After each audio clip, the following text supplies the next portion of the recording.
बिस्मिल्लाहिर्रहमानिर्रहीम। अस्सलामु अलैकुम। तफ्तीश शुरू हुई तो वो अपनी शनाख्त कराने से हिचकिचा रहा था। नतीजतन हमने वीना के साथ इसकी गुफ्तगू की रिकॉर्डिंग इसे सुनाई तो इसके चेहरे पर हवाएं उड़ने लगी।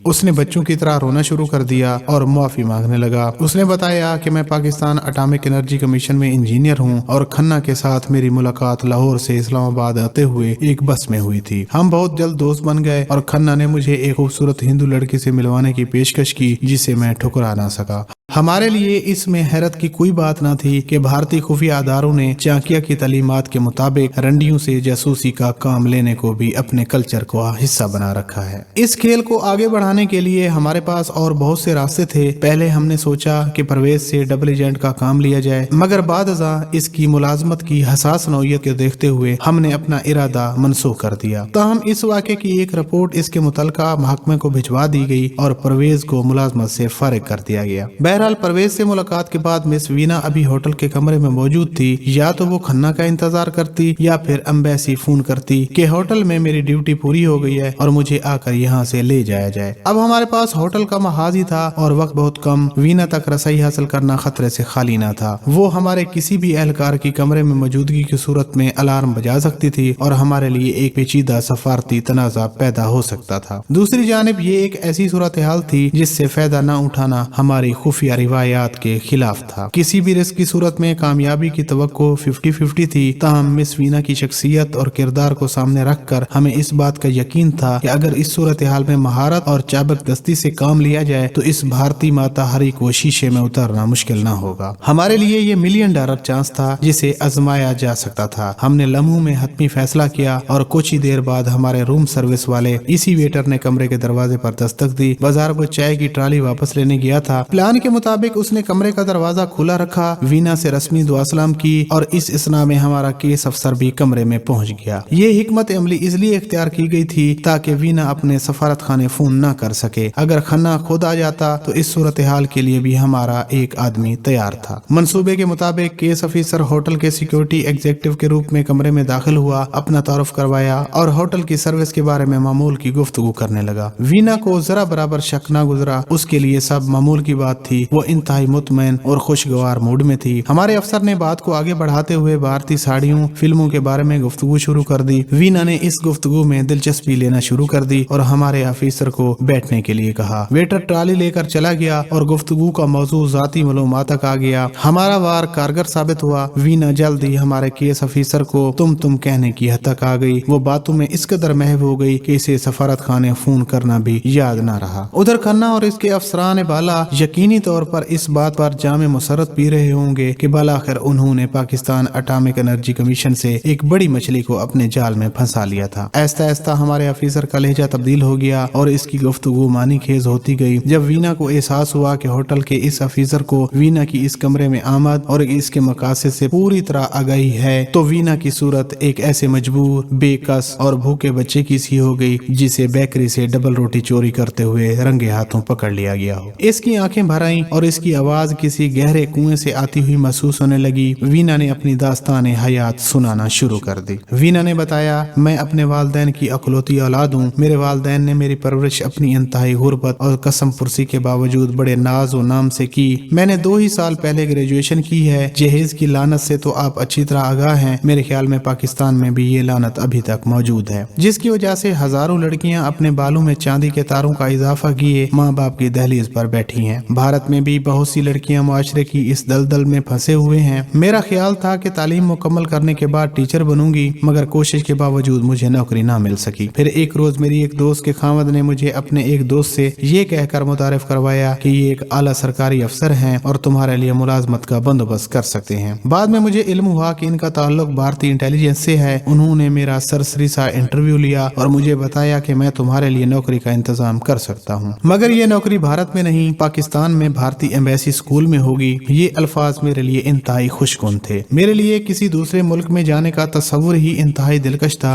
उन्होंने मुझसे कहा कि नौकरी का बंदोबस्त तो हो गया है, मगर पाकिस्तान चूँकि हमारा दुश्मन मुल्क है, इसलिए तुझे चंद माह के लिए सिक्योरिटी ट्रेनिंग पर जाना पड़ेगा। मैं इसके लिए भी तैयार हो गई। दरअसल मुझे खुशी इस बात की थी कि मुझे बैरून मुल्क मुलाजमत मिल रही थी और इसके साथ ही साथ मुझे एक ऐसी सरजमीन देखने का मौका भी मिल रहा था जिसके बारे में मैंने कुछ सुन रखा था। चंद रोज बाद एक शख्स हमारे घर आया। उसने मुझे तकर्री का खत दिया और कहा कि अगले रोज तुझे सिक्योरिटी ट्रेनिंग स्कूल ले जाने के लिए मैं खुद आऊंगा। वो हस्बे वादा अगले रोज फिर आया। मैं अपने वालिद से रुखसत होकर इसके साथ गाड़ी में सवार हो गई। एक तवील सफर के बाद हम अपनी मंजिल पर पहुंचे। ये एक पुरइसरार इमारत थी और देखने में स्कूल या तरबियत गाह हरगिज दिखाई नहीं देती थी। मेरे अलावा वहाँ 4 और लड़कियां भी मौजूद थीं। जबकि कोर्स शुरू हुआ तो मालूम हुआ इसमें किसी टीचर की नहीं बल्कि जंग की तरबियत दी जा रही है। चंद ही दिनों में पता चल गया कि असल में हम टीचर नहीं बल्कि जासूस बनाकर भेजी जा रही हैं। हमारे तरबियती सिलेबस में जिस्मानी वर्जिश, हथियारों के इस्तेमाल का तरीका और ऐसे लेक्चर शामिल थे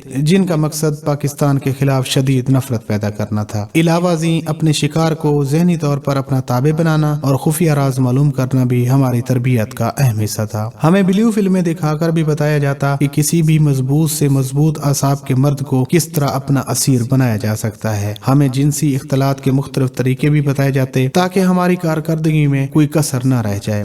दर हकीकत हमें बाइज्जत तौर से जिस्म फरोशी की तरबियत दी गई और हमें बताया गया कि एक कामयाब जासूस बनने के लिए अपनी जिस्मानी खूबसूरती को हथियार के तौर पर इस्तेमाल करना ही असल हुनर है। हम में से किसी को भी इस तरबियत से इत्तेफाक नहीं था, मगर अब हमारे पास वापसी का कोई रास्ता नहीं था। हम पूरी तरह अपने मौसनों के जाल में फंस चुकी थीं। मैं जानती हूँ पाकिस्तान में जो कुछ भी कर रही हूँ इखलाकियात के मुरव्वजा ज़वाबित के खिलाफ है और कोई भी बाज़मीर इंसान इस दलदल में कूदने की जुर्रत नहीं कर सकता। मगर मैं ये भी जानती हूँ कि अब मेरा अपना वजूद, मेरे वालिदैन, मेरा घर, मेरा ज़मीर, मेरी ख्वाहिशें, मेरे मुस्तकबिल के सुहाने ख्वाब सब कुछ दांव पर लग चुका है। अब अगर मैं चाहूँ भी तो इनके चुंगल से नहीं निकल सकती और जब तक मेरे जिस्म में जरा सी भी कशिश बाकी रहेगी ये लोग मुझे इस्तेमाल करते रहेंगे। वीना ये बातें कर रही थी जैसे वो दूर वैरानों में भटक रही हो और इसे कोई रास्ता ना सूझ रहा हो। अपनी कहानी सुनाते सुनाते इसने कहा, हद तो ये है कि इस तरबियत के दौरान हमारे इंस्ट्रक्टर भी हमारे जिस्मों को अपनी मकरूह ख्वाहिशात की तकमील के लिए रोनते रहे और हमारी तरबियत मुकम्मल होने तक हमारी अस्मत की चादरें बार बार तार तार होती रहीं। तरबियत का ये हिस्सा रात के खाने के बाद शुरू होता था। हमें बारी बारी मुख्तलिफ मर्दों के साथ जिनसी इख्तलात पर मजबूर किया जाता। हमें अमली तौर पर मर्द की हिवानी जिबिल्लत पूरा करने का सलीका सिखाया जाता। शुरू में तो हर अमल हमारे लिए एक मुस्तकिल अजाब की मानित था और हमने इस पर कई बार एहतजाज भी किया, लेकिन इनका कहना था कि तुम्हारे लिए ये तरबियत इंतहाई जरूरी है और तुम्हें मुल्क और कौम के अजीम तर मफाद के लिए सब कुछ कुर्बान करने के लिए हिम्मा वक्त तैयार रहना चाहिए। वीना की कहानी सुनकर बहुत दुख हुआ। हमने बड़ी महारत से वीना की टूटी फूटी शख्सियत को बहाल किया और इसे वो तमाम इज्जत और गैरत मुहैया की जो वो खो चुकी थी। वीना ने जब हमारे हुस्न सलूक का अपने हिंदू आकाओं के किरदार से मवादना किया तो उसके लिए ये फैसला करना मुश्किल ना रहा कि इसे अपने नाम नेहाद वतन परस्त दोस्तों के बजाय अपने दुश्मनों का साथ देना चाहिए। नफ्सियाती तौर पर हमने इस भारतीय माताहारी के कुचले हुए जमीर में जिंदगी की नई रूह फूंक दी। हमने इसे पैसे दिए, भारत में इसके वालिदैन की देखभाल का जिम्मा भी लिया, इसे इज्जत नफ्स दी और जिस्मानी और रूहानी पाकीज़गी के सबक दिए। चुनाचे वीना दिलो जान से पाकिस्तान की हो गई। डबल एजेंट की हैसियत से वीना ने हमारे लिए काबिल कदर खिदमत सरंजाम दी। उसने हमारे बाज मंसूबों की तकमील में हमारा भरपूर हाथ बटाया और अनथक मेहनत की। वीना की वजह से हमें हर वक्त भारतीय सफारत खाने में होने वाले वाकयात, हालात, इनके खुफिया एजेंटों, इनका तरीकाकार और आदाफ की खबर रहने लगी। इन इतलात की बिना पर हमने इनके बहुत से ऐसे मंसूबों को खाक में मिला दिया जिनकी तफसील यहाँ बयान नहीं की जा सकती। वीना को जब पाकिस्तान से वतन वापसी के अहकामात मसूल हुए तो वो बेहद अफसरदा और गमगीन थी। वो हमेशा के लिए पाकिस्तान में रहने, यहाँ शादी करने और इस्लाम कबूल करने को तैयार थी, मगर हम इसके लिए कोई मुनासिब शौहर तलाश न कर सके। वो दिल पर भारी पत्थर रखे पाकिस्तान से रवाना हो गई। बहरहाल पाकिस्तान से जाने से पहले वो एक मुकम्मल इंसान ही नहीं बल्कि इज्जत और वकार के जेवर से आरास्ता और माली तौर पर इतनी खुशहाल हो चुकी थी कि हमें यकीन है उसने भारत पहुंचते ही अपने आप को राह से जुदा कर लिया होगा और अब कहीं बाइज्जत जिंदगी बसर कर रही होगी।